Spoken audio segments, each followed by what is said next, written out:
আয়োজন হৈছে আমাৰ হাউলি মণ্ডলত।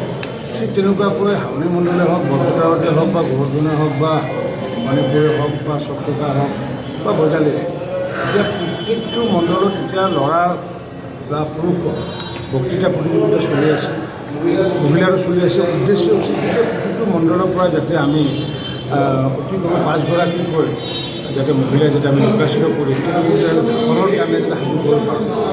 এনেকুৱাকৈ মাইক্ৰ' মেনেজমেণ্ট লেভেলত আমাৰ যুৱ ভোট বাহিনীয়ে হওক, মহিলাসকলৰ বক্তাই হওক বা পুৰুষ বক্তাই হওক, এনেকুৱাকৈ আমি সৃষ্টি কৰি আছোঁ।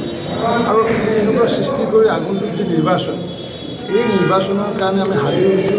আৰু যিহেতু আমি সকলোৱে জানো যে বিশেষকৈ আমাৰ যদি গোলকগঞ্জই হওক বা আমাৰ বিলাসীপাৰা হওক বা বঙাইগাঁও হওক বা অভয়পুৰে হওক বা ভৱানীপুৰ সৰ্বগী হওক বা বৰপেটাই হওক বা এইপিনে আমাৰ বজালী হওক, নলবাৰী হওক, বিশেষকৈ এইটো অঞ্চলত যিহেতু আমি ভোটাৰ, আমাৰ যথেষ্ট ভোটাৰ আছে।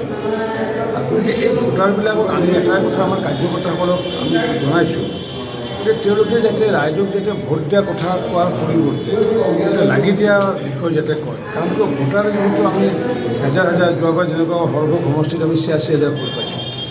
আমাৰ যদি কাৰ্যকৰ্তা তেওঁলোকক যদি কয় যে ভোট দিব লাগিব, তেতিয়া মানুহে বেয়া পাব। গতিকে ভোট দিয়াৰ পৰিৱৰ্তে আমি কৈছিলোঁ যে লাগি দিব লাগিব বুলি ক'ব লাগিব।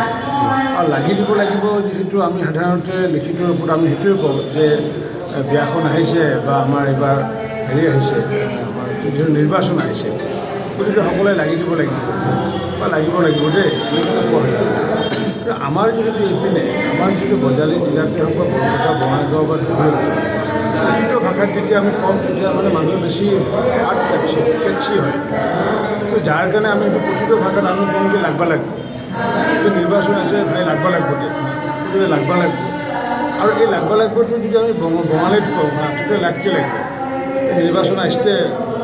নিৰ্বাচন আসলে অকণ সবাই লাগতে লাগিব বা নিৰ্বাচন আহি গ'ল সকলোৱে লাগিব লাগবা লাগিব।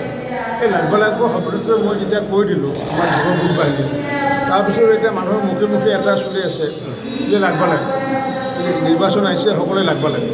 গতিকে ভোট খোজাৰ পৰিৱৰ্তে আমি লাগবা লাগিব বুলি কৈ আছোঁ, লাগি দিব লাগিব বুলি কৈ আছোঁ। আগতে তলৰ পৰ্যায়ৰ লোকে দেৱাল লিখি যোৱাবাৰো আমাৰ প্ৰধানমন্ত্ৰী ডাঙৰীয়াই হওক বা গৃহমন্ত্ৰী অমিত শ্বাহ ডাঙৰীয়াই হওক বা নৰেন্দ্ৰ মোদী ডাঙৰীয়াই হওক বা আমি যোৱাবাৰ লোকসভাৰ সময়তো আমি কৰিছোঁ বা এইটো পূৰ্বতো কৰা হয়, কিন্তু এইবাৰ হৈছে কি জাগৰণটো বেছি হৈছে। গতিকে এতিয়া দেৱাল লিখন কাৰ্যসূচীটো নিৰ্বাচনৰ আগে আমি পদুমপুৰ বা শ্লোগান লিখাটো পূৰ্বৰ পৰাই আছে। এইবাৰ যেনিবা অকণ পাব্লিচিটিটো বেছি হৈছে বা সেনেকৈ এইবাৰ আমাৰ মুখ্যমন্ত্ৰী ডাঙৰীয়া হওক বা ৰাজ্যিক হওক বা মৰিয়ে হওক, সকলোকে আমি দেৱাল লিখন লিখিছোঁ।